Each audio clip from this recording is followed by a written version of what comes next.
Alright guys, it's been a hot minute since the previous Studio Ghibli film that I reviewed a couple years back. Now, as part of this year's festival lineup, let me review a film that Toy Story got the inspiration from.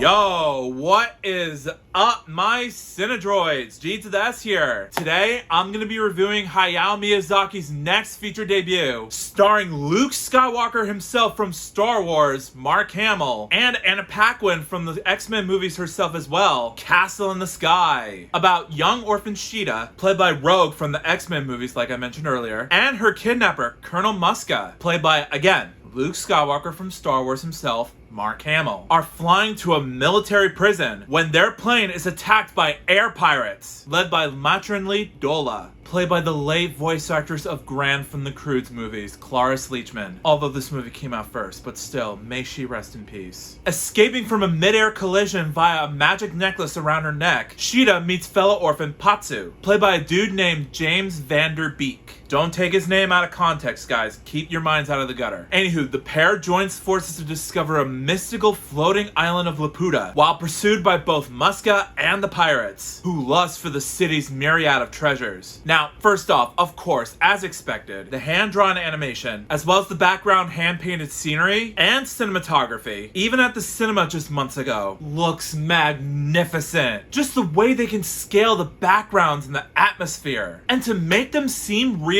is definitely worth seeing in a theater. Not once did I notice any animation mistakes or mess-ups. Not once did I see crappy lighting effects or shading or shadow effects. I can tell that the animators over at Studio Ghibli worked hard and put in their intense effort to make this movie look insanely beautiful. Bravo to the animators and artists for your hard work into making this film special to a lot of people who grew up watching your cinematic projects. Now, when it comes to the film's story and plotline, this one is very simple. But again, simple does not make it bad. Not at all. Their goal is to find the long-forgotten castle in the sky and prevent the bad guys from finding it first and claiming it for themselves. Now, sure, to you, it may seem like a cliche story. But for me, honestly, I don't think this is cliche at all. In terms of execution, those 2 hours and 14 minutes flew by, and I wanted to see it again. I'm in love with the characters, the animation, the music, all of it. Speaking of which, the character development in this movie was amazing. Now, at first, when I went into this movie, I thought it was going to be some generic love story about a couple yearning to find the castle in the sky, where it's going to be nothing but a cheesy love triangle where they go their own separate ways and be together by the time they reach their goal during the last half of the movie. But good thing I was dead wrong, because this movie is nothing like that at all. Sure, there are some elements where Pazu and Sheeta are bonding, but the way I see it, they bond like how friends in real life bond with each other. And plus, they're both kids at the ripe age of 16 or 15. So you can't just assume that they're at the right appropriate age, where they can just make out and love each other in a matter of seconds. Not in this movie. No. Let's just treat each other like we're best friends. Be companions. Let's help each other to get to where we need to go. And it completely shows in this film. In terms of the movie's dramatic and emotional moments, the scene where both Pazu and Sheeta have to be forced to be separated, it's not forced or rushed into the script. Their separation is caused by the film's main antagonist, Colonel Muska, who manipulates poor Sheeta so much that she's pretty much distraught. She regrets being away from Pazu, and as a result, as an audience member, you root for her to not give up and get to where she needs to be and find that floating castle in the sky before the bad guys do for their own selfish reasons. To me, that is a mark of a great filmmaker, and it shows how influential of a filmmaker Hayao Miyazaki is. Not only for his art style, but his directing is still on point. Granted, I saw the English dub of the film, of course.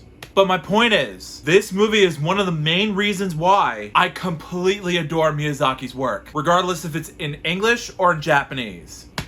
Go ahead, fight me. Now, as for the film's comedic moments, Honestly, for me, they're surprisingly funny. Not only funny, but also relatable. I won't spoil what makes the humor of this film relatable to my everyday lifestyle, but once you see the movie, you'll understand that the jokes are not full of potty humor. Not in a movie like this. There are jokes that also say, listen, we want to be funny, but we also don't want to bore the adults with childish poop and fart jokes all the time. We just want to make the jokes tongue-in-cheek and relatable to everyday life. And that's exactly what they did in this film. And for that, I applaud Miyazaki for his way of producing humor, so that way the whole family can enjoy them together, not just for the kids. Also, the musical score to this movie is also fantastic. They sound as if John Williams composed a Studio Ghibli film. It sounded awesome! Even the song during the end credits of this movie was amazing as well. The song is called Carrying You by a singer named Azumi Inoue, and it's beautiful to listen to. I just downloaded it on iTunes and I listen to that song almost every day. It's such a good song. So yeah, guys, in the end, I have no problems with Castle in the Sky. It's another one of those great Miyazaki classics in the Studio Ghibli film series. The animation was stellar, the characters were fun and memorable, the music was infectious, the story was entertaining, and the humor was well executed. In short,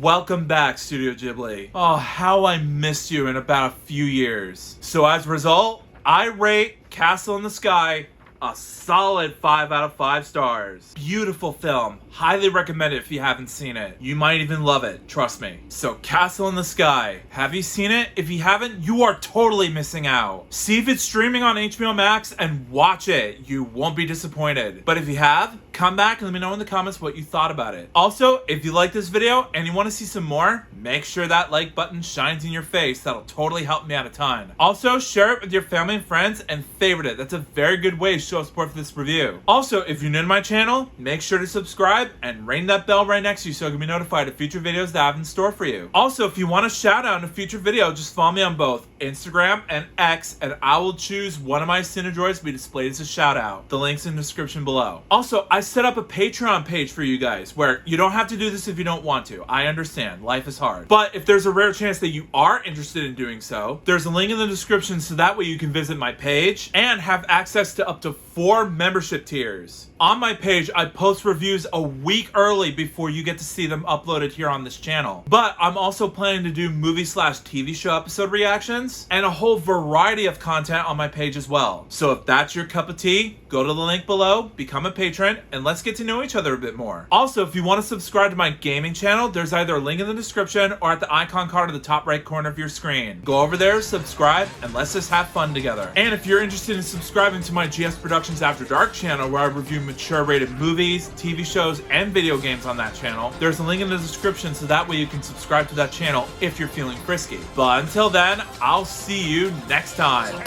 Peace out.